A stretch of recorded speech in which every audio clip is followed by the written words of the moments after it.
The presidents of China and the United States hold a major virtual meeting. What will it mean for China-U.S. relations? Hi, everyone. I'm Sean Calebs, filling in for Anand Naidu, and this is The Heat.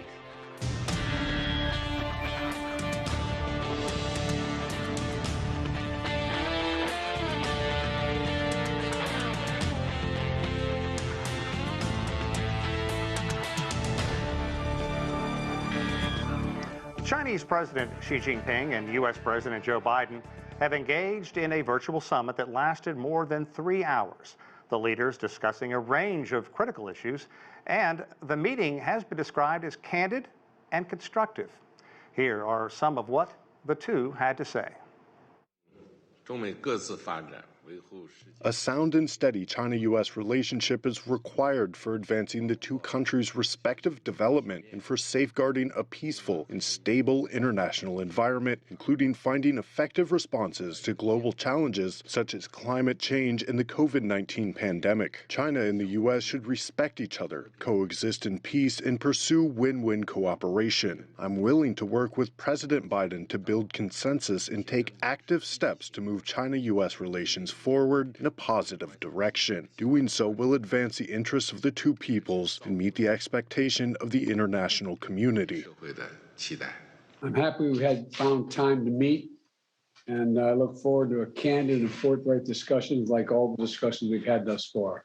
It seems to me our responsibility as leaders of China and the United States is to ensure that the competition between our countries does not veer into conflict, whether intended or unintended. And it seems to me we need to establish some common sense guardrails to be clear and honest where we disagree and work together where interests intersect, especially on vital global issues like climate change. How our bilateral relationship evolves seems to me will have a profound impact not only on our countries, but quite frankly, the rest of the world. And in just a few moments, we'll get reaction from Chinese and U.S. experts. But first, we are joined from Bellevue, Washington, by former U.S. Ambassador to China, Gary Locke. Ambassador Locke, thanks very much for joining us here this evening. We certainly appreciate it. Thank you very much, Sean. It's my pleasure. Do you think it's fair to call it a meeting? Is it more of a kind of initial discussion to sit down? It did last more than 3 hours, and of course, both leaders talking about everything that was so important to both nations, trying to find areas that they have in common, and of course, focusing on those areas where they do differ. Well, I think just having a meeting, although it was virtual, is still very, very important. And I think both leaders in the segments and the clips that you just showed demonstrates the importance of the two leaders of our two great nations coming together and meeting. Obviously, it would be better if it had been in person, but because of the COVID restrictions and the busy schedules of both leaders, they weren't able to do that. But you first have to have these candid, heart-to-heart conversations to set the stage for progress on other issues, whether it's going to be improvements and resolution of some of the difficult issues on trade, climate change, or even human rights, or some of the military issues, such as the issues around Taiwan or the South China Sea. You first have to get together and to state your positions, understand each other, outline the priorities that each country has and that each leader has, and then go forward from there. Let's pick up on that, because clearly they talked about some of those issues that you did talk about, including Taiwan. But how important is it for the two sides to meet? Is it just restating what they consider the most important points, or is there perhaps something that we can see and take heart that grew out of this and build on? Well, President Xi and President Biden have met previously in different capacities as vice presidents. Their interactions have always been very cordial, very frank, always at ease with each other. And I think they're trying to build on that relationship now in their new roles as presidents. But it's important that they have that exchange, that they're able to get their issues and their guardrails or their bottom lines out in the open, and then move forward from those positions. So even though there were no agreements coming out of this particular summit, virtual summit, it was the beginning stage, the necessary first step to working on these other issues, whether it's issues of difference and contention or issues of common interest, such as climate change. Yeah, and you talked about the two do have this history together, and I found it interesting that President Xi began by calling Joe Biden old friend, and you can talk about the significance of that as well. But President Xi stressed that the world's two largest economies need to have this increased communication. They need to be talking and be able to face their challenges together. When we look at the competition over trade and technology, is that going to happen? Well, the United States and all countries have competition with other nations. That is to be expected. I mean, we have competition with Germany, our auto sectors, our telecommunications sectors, and with other countries, whether it's Japan and South Korea. So competition is healthy. It benefits the consumer. It benefits the world. The key is stable competition, healthy competition, competition on a level playing field and abiding by certain rules and expectations. That is the challenge.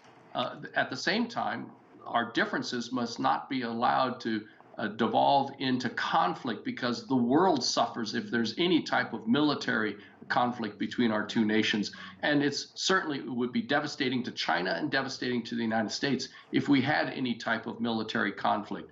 So the challenge is to enable this competition on a fair, equal basis, on a level playing field, but also moving forward on issues of great interest and consequence, not just to China, not just to the United States, but the entire world. For instance, on climate change, if the United States were to make significant reductions in greenhouse gases and China does very little, our efforts in America will be for naught. By the same token, China is moving very aggressively on electrification of automobiles and buses, reducing the use of coal, expanding solar and wind energy, nuclear energy. But if China makes significant reductions in greenhouse gases and America does very little, then China's sacrifices and efforts, along with the efforts of the rest of the world, will all be for naught. So the world is looking for aggressive progress and leadership from the United States and China working together on so many of these issues. And it is interesting that they are talking and moving forward. I was at the same event as you last week, the National Committee on U.S.-China Relations, and to me, someone sitting on the outside, knowing how the relationship between these two nations is, if they could have that kind of positive feedback between the two countries, if people in China and the United States could hear that, you tend to think the situation would be so much better. And when you talk about climate change, that is the one issue that these two nations really do, as much as anything else, see eye to eye on. Yeah, there's so many areas of common interest that many people in the world and the public in America and elsewhere are not familiar with. I mean, China and the United States work together to try to end piracy off the coast of Africa. They've had joint military exercises in the Pacific, joint exercises in responding to natural disasters, but also they've worked together in trying to, they were very much working together on the Iran nuclear agreement. And so, and of course, there's a lot of scientific research in trying to find cures for some of the most dreaded diseases. At the same time, there are some very serious points of contention and difference and friction between the United States around trade, human rights, protection of intellectual property, and so forth. And having this type of frank exchange between our two leaders helps set the stage and incentivizes the staff within each country to start moving forward, to have these meetings to try to bring resolution, at least progress, on these other issues. Ambassador Locke, I really think that really hits the nail on the head. And when you have these kind of face-to-face meetings, it gets a lot of international press, a lot of domestic press here in the United States. And on the issue of trade, for example, obviously the U.S. has some concerns about the way China has been operating. Biden is quoted as saying the need to protect American workers and industries, where President Xi also said, taking issue with the United States, that he told President Biden the U.S. needs to stop, quote, and I want to read this to make sure I get it right, abusing the concept of national security to oppress Chinese companies. So while they do have a great deal at stake in the global economy, also is going to be affected by the relationship between these two countries, just getting that frank discussion out there certainly is a way to kind of rip the Band-Aid off and let's focus on this. Well, they need to express their frustrations with each other, rightly or wrongly. Obviously, the United States would disagree with some of the statements made by President Xi, but it's important for him to say it, for Americans to understand where they are coming from, and for the Chinese to understand where we are coming from, so that we could try to find some common ground, so that we can find these so-called win-win solutions. With respect to trade, certainly the Trump-imposed tariffs are hurting both people on both sides of the Pacific, and certainly hurting American consumers, especially with the rise of inflation on household goods here in the United States.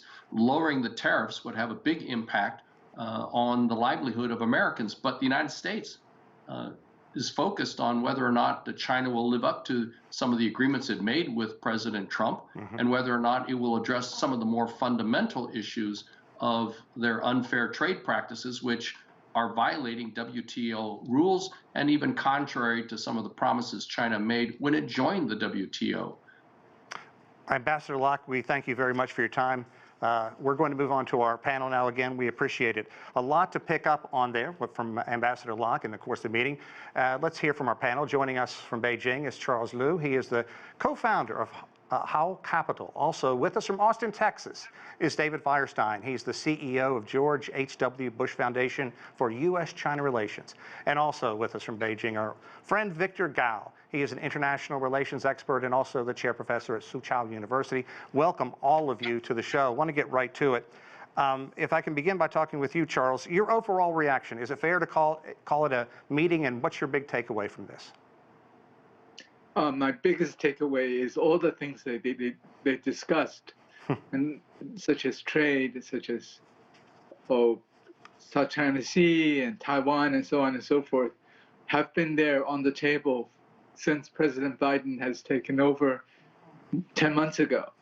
So it's taken quite a while for the administration to come to address it with the Chinese leader. Take, for example, the tariffs issue.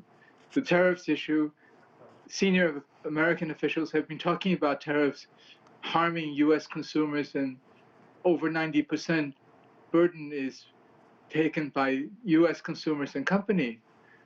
Why didn't he take it away then? So I think, it could be domestic politics or other factors which has led to the push or the drive for the two leaders to meet this time. It is really very, very late, very, very late in the Biden administration to address some of these issues. So I'm not really that optimistic about, going forward, what will happen, because U.S. administration, much of this was started by President Trump, and President Biden just continued and followed on with the Trump policies. David, let me ask you to pick up on that. Do you think that President Biden got what he wanted to get across? And do you think there's something positive that everybody can take away from this? Well, a couple of things. First, I agree with Ambassador Locke that just having the leaders of these two nations sit down together and speak to each other in depth and in some detail on the key issues is important. It's a positive step. Certainly expectations were low. They should be low. The idea that there would be any kind of breakthrough or significant deliverable would have been unrealistic. But I think the very fact that these two men, now presidents of their respective countries, have come together is positive. I think many were heartened by some of the positive tonality that we saw in some of the opening comments and just the body language, the smiles. Yes, of course, there are profound differences and frankly, irreconcilable differences between the United States and China. But that being said, it is important for the leadership of the two nations to come together, air out those disagreements, be clear about what our positions are, and also be clear about where we can work together and cooperate. So I think it was a meeting that achieved the very limited objectives, but important objectives that were set out, and that's to establish a serious communication channel between the two presidents and to send a signal, as Ambassador Locke noted, to the two bureaucracies that it's okay to engage, that we need to engage, and that it's in the self-interest of both countries to do so. Interesting take. Victor Gao, there have been some recent tensions, obviously, in Taiwan. We heard Ambassador Locke talk a bit about that. And of course, Chinese President Xi was very emphatic in cautioning the United States about any interference. Tell me what you think the key is for China in all this, and for the U.S. not to deviate from the one China policy. That's certainly the stance that President Xi and China has taken for decades. Well, among all the challenges between China and the United States, the issue of Taiwan is the most challenging one and most potentially explosive one. And from the Chinese perspective, the issue should be very clear. The Taiwan issue is definitely cornered on several key pillars. One is the Cairo Declaration, the Potsdam Declaration, which became the cornerstone of the post-Second World War international order. It's part of the Japanese unconditional surrender. And then the relations between China's mainland and Taiwan is the result of the bloody civil war towards the end of the 1940s. And then in 1979, the United States did the unthinkable. They abrogated the treaty with Taiwan. They withdrew all the soldiers from Taiwan. They canceled the diplomatic recognition of the government in Taiwan. They switched everything to China. Now, under the one China policy, the United States should not be allowed to do anything to further urge political forces in Taiwan which may demand independence. For example, insisting that Taiwan should be allowed into the United Nations, which is an organization of sovereign countries rather than regional government. So I think the good thing from this meeting is that President Biden very clearly stated that the United States still recognizes the one China policy. And China, President Xi Jinping made it very clear that there will be a point of no return. No one should be allowed to push the situation involving Taiwan to go beyond that point of return, and he specified very clearly the consequences of going beyond the point of no return. So I think China and the United States should have better knowledge of each other's bottom line on this issue, especially those political forces in Taiwan headed by Ms. Tsai Ing-wen. They should listen to what China and the United States said during the virtual meeting. They should know that the so-called Taiwan independence is doomed from the start, and the better way is still peaceful engagement, recognizing that there is only one China and both sides of the Taiwan Strait are part of China. And Mr. Liu, President Biden also stressed that the U.S. knows there's going to be competition. They embrace that competition, but they don't want conflict. Is it still possible for the U.S. and China to have that kind of relationship? Or do you think that as China continues to grow in every sense of the word, economically, from a military standpoint, that it will feel more pressure from the United States? There's no question it is beginning to feel more pressure by the United States by the day. The relationship that the two countries had, let's say, a decade ago, where when the great financial crisis occurred, where Secretary of the Treasury Hank Paulson visited 3 or 4 times within a span of 7 months, was working together on addressing a global financial crisis. Those days are gone. And I think, for example, even on the Taiwan issue, seeing how China is viewing Taiwan in a way that will deviate from what the U.S. would like to have, they're beginning to crack down on the backbone of Taiwan, namely the semiconductor sector, pushing Taiwan's TSMC to move its facilities outside of Taiwan out. And all of this is a threat to China. The attack on Huawei, the attack on other Chinese companies and ZTE and so on is all political.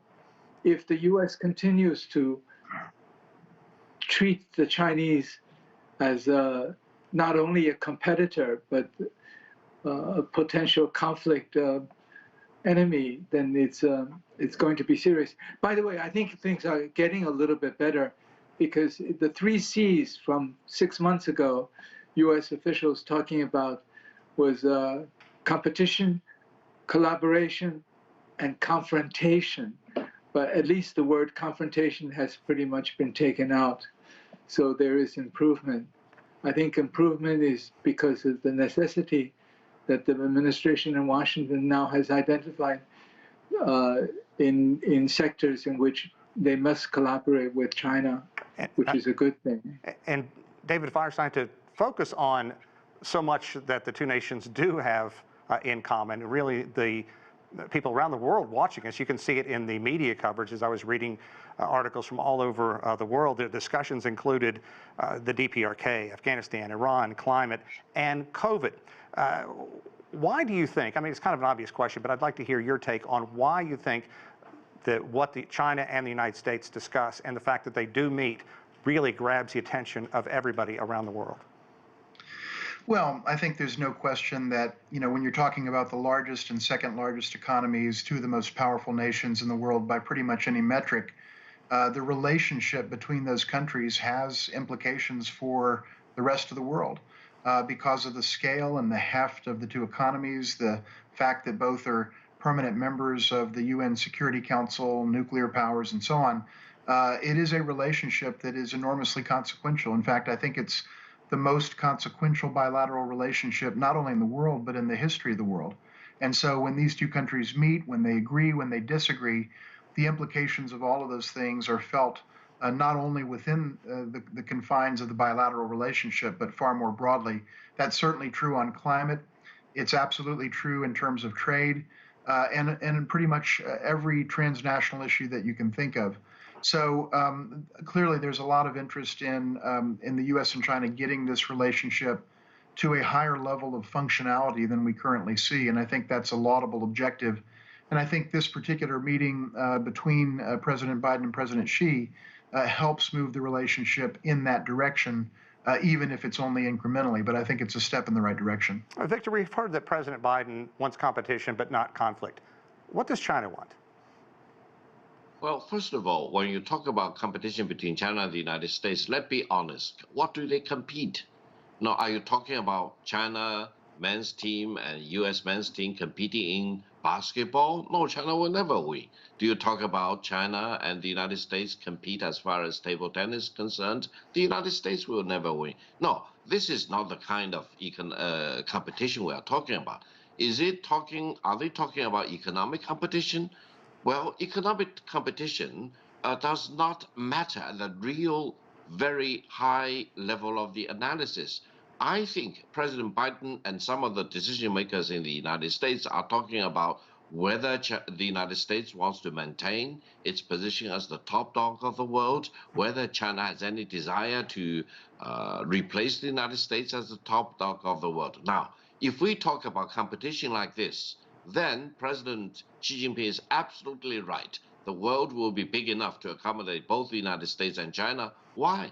Because China has no desire to become the next top dog of the world. China has no commitment and no aspiration at all to replace the United States as the top dog of the world. So I think the two leaders really need to cut the chase and focus on the real thing that matters. That is, when you talk about competition, what are you talking about? And then by the end of the day, I hope they will realize that China is not an enemy of the United States.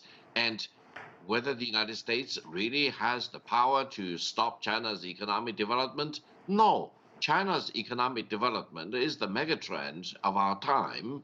And sooner or later, in less than 10 years, the Chinese economy will be larger than that of the United States. The U.S. decision makers need to really come to terms with this imminent prospect and make decisions on the basis that China will eventually be larger than the United States, rather than coming up with all the schemes to hold China down without further developing as if there will be no consequences. I'm very confident that the virtual summit between Biden and Xi Jinping have really set up a framework that the decision makers in both countries can gradually come to the term with the futility of confrontation between the two countries, and also the competition which need to be further defined, and eventually realizing that China and the United States need to figure out a way to get along with each other. Whether they like each other or not, that's another issue.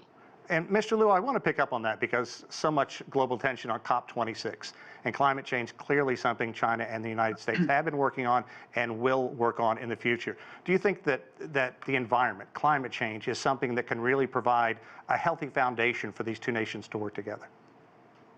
Absolutely. It's a global issue. It is an issue that it not only addressing carbon capture and carbon emissions and so on, but it also addresses the development of economies and countries.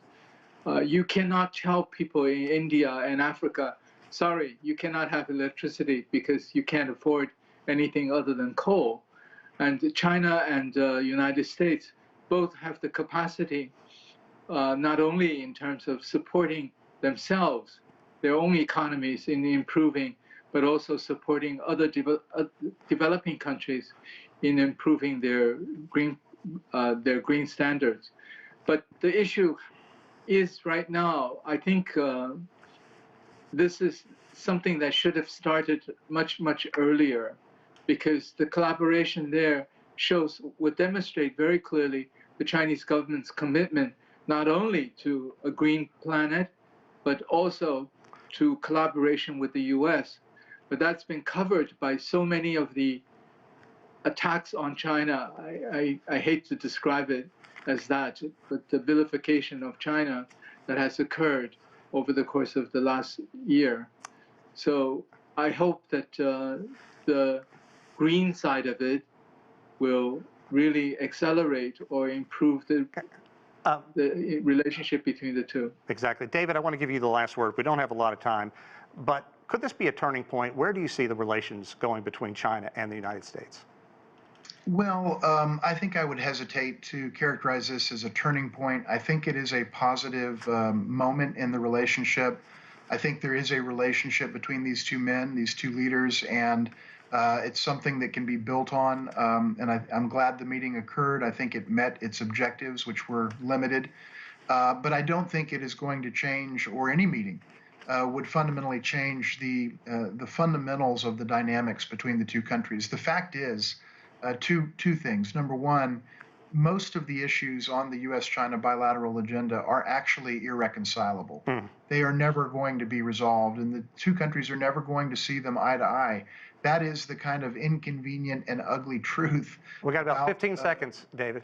About that. And that being said, I think the question is not how do we manage competition, it's how do we manage irreconcilability. I think there is a better way to do it. I hope our two leaders can lead the way and get this relationship moving in that direction. Thank you very much. I'd like to thank all our guests, Charles Liu, David Firestein, and Victor Gao. We're going to leave it there. I'm Sean Calebs here in Washington, D.C. Thanks, everyone, for watching another edition of The Heat.